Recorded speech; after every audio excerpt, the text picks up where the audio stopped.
हुकूमत ने greater Bengaluru authority यानी GBA के इंतखाबात के लिए पीर के रोज़ से दरख्वास्तें कबूल करना शुरू कर दी हैं। नायब वज़ीर आला DK शिव कुमार ने नई दिल्ली में इसकी जानकारी देते हुए कहा कि आम ज़मरे के उम्मीदवारों से 50,000 रुपये जबकि ख़वातीन और दलित उम्मीदवारों से 25,000 रुपये दरख्वास्त फीस ली जाएंगी।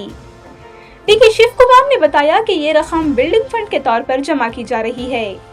इन्होंने कहा कि पार्टी की इमारत की तामीर के लिए फंड्स की ज़रूरत है, इसीलिए ये रकम वसूल की जा रही है।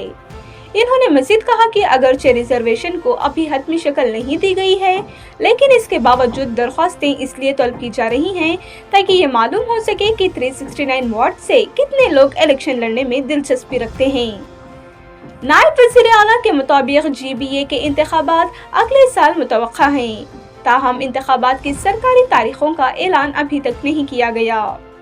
काबिल जिक्र है कि बेंगलुरु में सन 2020 के बाद से मुकामी बल्दियाती इंतखाबात नहीं हुए हैं।